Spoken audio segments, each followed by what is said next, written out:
Hello and welcome to Sell Me a Movie, a subcategory here on the Cavalier Studios YouTube channel, where what I do as a movie enthusiast is tell you guys my personal feelings on either films that are either out in theaters or streaming today. Now, the wonderful people over at Angel Studios have provided me with an amazing opportunity where I plan to bring you guys a review on either a film or TV show done by the studio once a week. What we're going to do is we're going to call that Angel Sundays. Regardless if it's old or new, I want to bring awareness to you guys in hopes that it'll be media you would want to watch yourselves.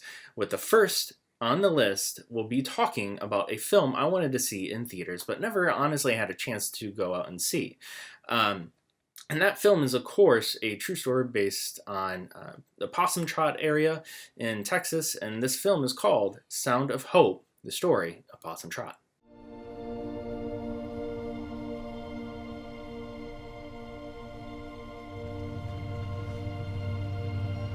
You scared?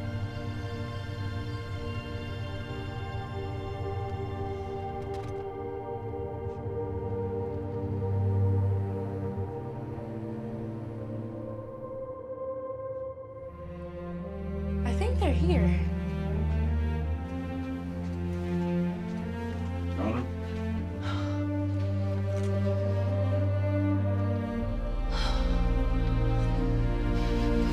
Come on. Come on, let's go. Let me out.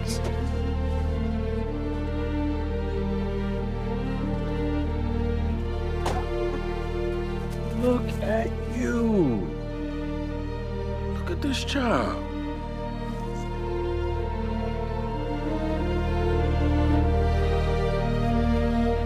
Tyler. You're gonna be my little boy now.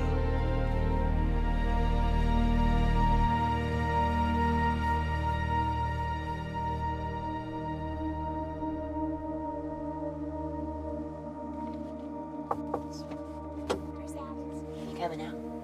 No. Okay. What's going on?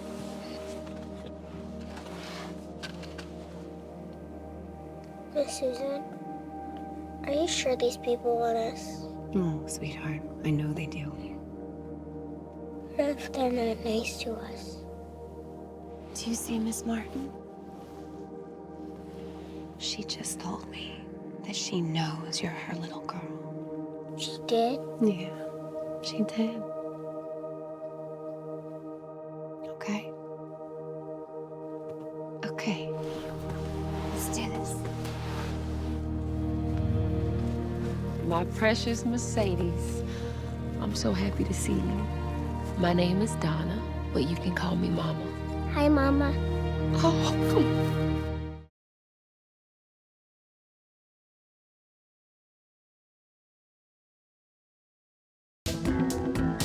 Hello there, and good evening, ladies and gentlemen, and children. Now, as I was saying before, one of the many beautiful things that Angel Studios provides to the audience is an opportunity to see fresh, new films where the majority of the time are either feel-good films or based on a true story, which is exactly, like I was saying, what the film Sound of Hope, the story of Possum Trot, truly is. It was directed by Joshua Weigel. Writers was Joshua Weigel, as well as Rebecca Weigel. It stars Nika King as Donna Martin, Demetrius Gross as Reverend W.C. Martin, Elizabeth Mitchell as Susan Ramsey. You'll know her as the actress as Mrs. Claus from Tim Allen's The Santa Claus, Diana as Terry, K.J. Bradley playing LaDonda, Aria Janae Pullman playing Mercedes, Asher Liam Clay, whom is playing Tyler, Taj Johnson playing the role of Princeton. Now, I do want to first off apologize for any mispronunciation on the names. This film takes place in Possum Trot, Texas, which is a small rural community southeastern Shelby country near Huxley and the Louisiana border. During the duration of the film, we're following the true story of Donna and Reverend W.C. Martin as they help 77 children, that's right, 77 children, get adopted between 22 families, which alone, that is a miracle. We're introduced to Martin's family, as Donna is the loving wife and big family person. Their daughter, LaDonna, and their special needs son, Princeton, Mr. W.C. Martin, we're introduced to him as he's making a phone call to Donna on the way home in the telephone booth, mainly asking what she needs from the store. I believe he was finishing up working for the day. The story, however, takes a drastic turn of events early on where Donna's mother passes away, and at this point is where we're truly told of how close the family is in her life growing up. When this happens, though, Donna's experiencing extremely heavy depression during this time, and obviously, as somebody would, and by the calling of God in the form of wanting to adopt kids or children is when she truly snaps out of it. It is at this point of the film where I will say it was very hard for me as a father to watch. The story introduces us to two children, the brother and sister of Mercedes and Tyler, and then Terry, who is separate from the siblings alone as she's a lot older and more of a teenager. But it's the introduction of them, we're seeing how life can be and what causes kids or teenagers to end up in foster care. I won't go too much into detail, but what I will say is that the sequences were very heavy, but good that it's in the film as it brings some sense of reality to it. After we're introduced to them, though, we gradually see Donna talk to her husband about attending an orientation where she's provided information about adoption. She goes with her sister, whom is attending alongside her, not really anticipating wanting to adopt and just wanting to go show support. Really more than anything else. During the orientation, though, we're shown extremely rough photos of abusive children. Afterwards, Donna introduces the first adopted siblings into her and her family's life. We see a change in W.C. Martin from saying no to adoption to we have to save as many kids as possible. They then become real-life superheroes in the sense and talk to their congregation about adopting and the positivity it can bring in a person's life and especially a child's life. I won't again go too much into detail because the impact of the film should be seen and not heard.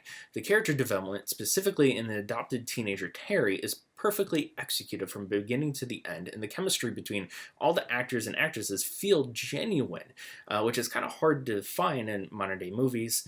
The temporary growing pains along the way for both the adopted parents, the adopted kids, the parents, and the Martins' biological children is shown, but nothing to the point of a family already experiencing in a real life situation. This film shines the brightest by bringing awareness of adoption to the point where I was ready to adopt like 5 kids, 10 kids myself.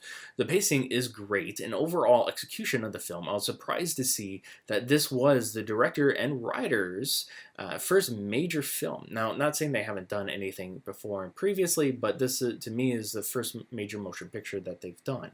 When the movie is over, it'll make you want to adopt as many kids as possible. So I highly recommend Sound of Hope, the story of Possum Trot, which you can find streaming on Angel Studios. If you guys have seen it, please leave a comment down below. And again, as of right now, I'll leave a link for Angel Studios for their subscription. I highly recommend it, especially if you want feel-good stories, if you want a good family-friendly streaming service. Angel Studios is the way to go. But in the meantime, though, subscribe to the channel as, of course, this is Angel Sunday, and we'll see you guys next time for the next review.